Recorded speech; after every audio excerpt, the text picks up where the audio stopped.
Hello, this is an EBO, and there have been a few requests on the Kickstarter thread for taking one of these apart. Now I've had this one apart already, and the reason you'd want to take it apart is because these tracks stop moving freely. Now I've had this apart and I've had these tracks moving quite well, but for some reason they've stopped and they're starting to foul again, which means that EBO, well, yeah, effectively stops moving. So let's have a look inside. First thing then, just remove these 3 screws here. I think most people have got at least as far as doing that. One.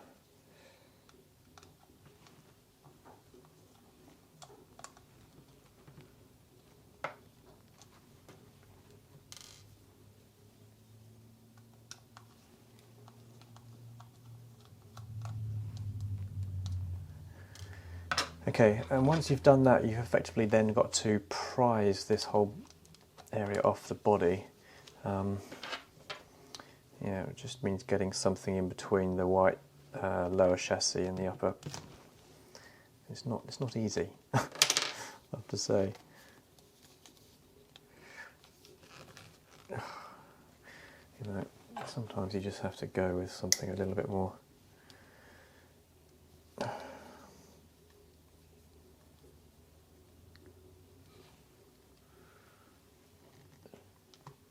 Knife in there. I mean, it's not going to come out completely unscathed, but there you go, I've just created enough of a gap in there. Maybe get this in.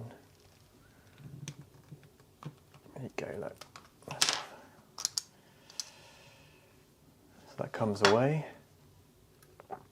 Just be careful of that sensor there.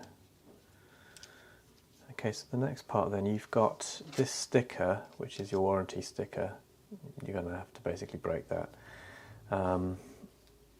Again, just get a screwdriver in there. Loosen off the screws.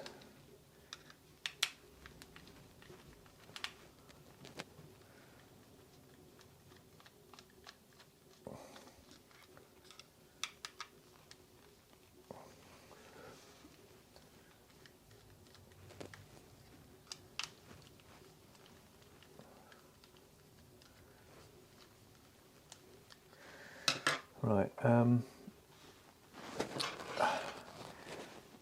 unfortunately that's not enough, because you've also got these tabs in here which clip the lower part of the body onto this part here, so you've got to basically just work your way around. Now, just try and release those tabs if you can. I've had this off already, so these tabs are a little bit damaged. So again, it's not going to survive completely unscathed. Just the nature of this sort of plastic construction, really, where you've got clips rather than everything being held together with screws. There we go. So that's come away. Oops, the screw just fallen out there.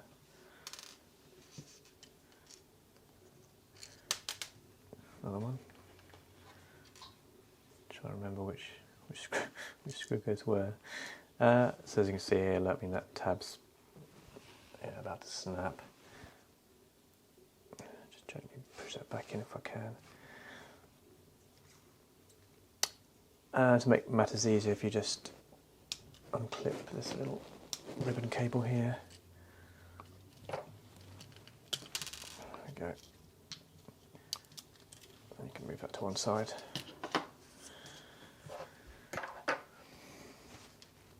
So what have we got here? Next bit then is to just gently pull the lower part of the body away.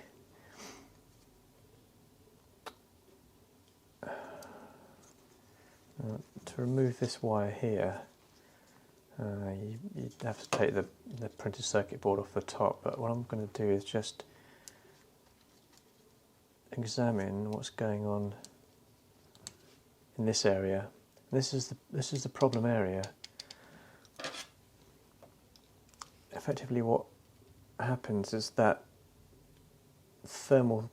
the heat from the motor causes thermal degradation of this whole area here, and this is what holds the motor in place. And if it's not perfectly square to the body, the motor starts fouling. Actually, I didn't need to remove that. That's the motor screw there. Just take this bit off here.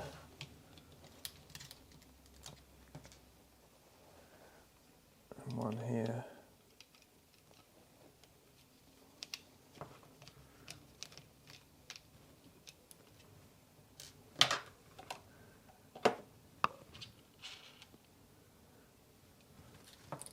The lower half should come free. A bit of fluff in there. So as you can see, the motor it's not moving very freely at all. You can probably see if I just take these wheels off.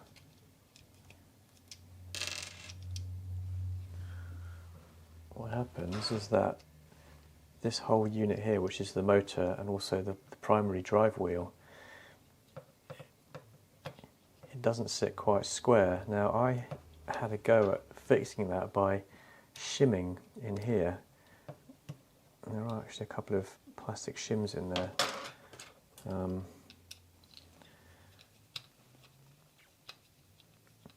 But I think what's happened is it's just got hot again, and it's anyway,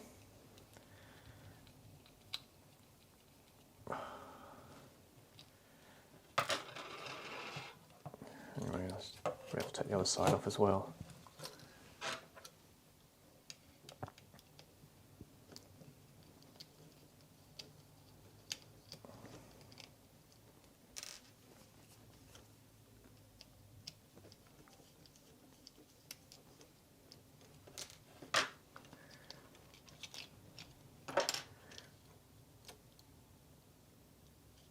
Yeah, that's pretty stiff too, not as bad as the other side. Let's just whip those wheels out.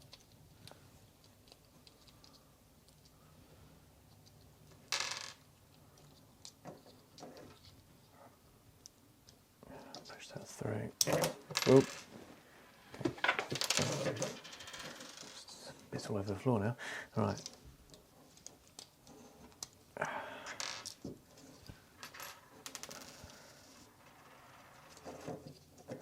Let's just see if I can. Right, that motor, if you need to remove it, you need to just remove the ribbon connector from the PCB here.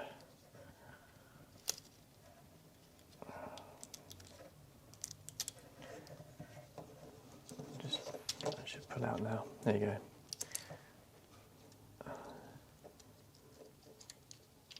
Right.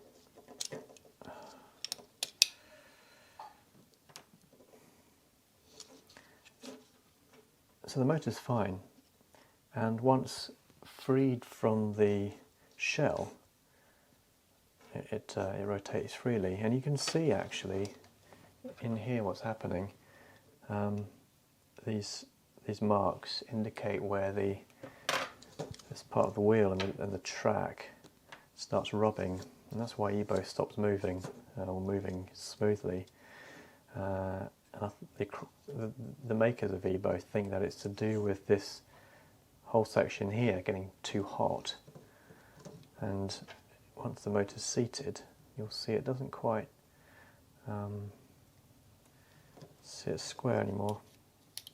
So fresh out of the box, he's okay.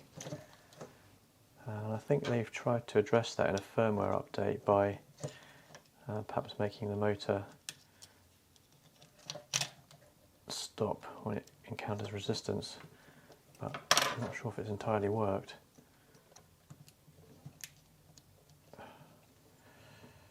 In actual fact, the makers are sending me a new chassis and new motors as well to replace this one, but I don't.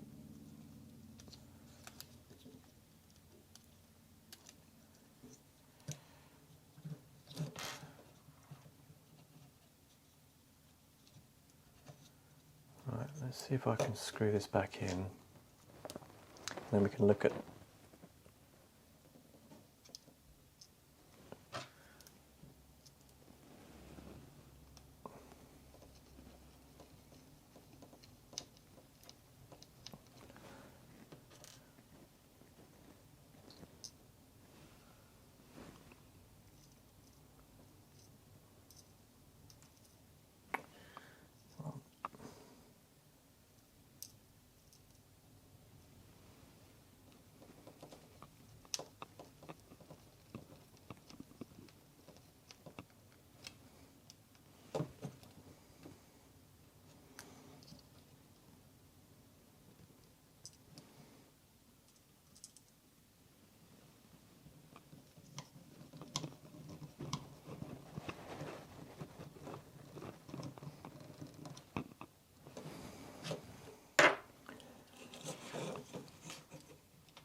looks like I've stripped that thread on the motor there, because that screw's not going in now.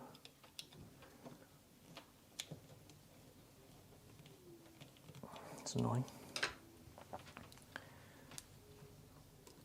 Yeah, it's got a lot worse because I mean that's just completely binding up now.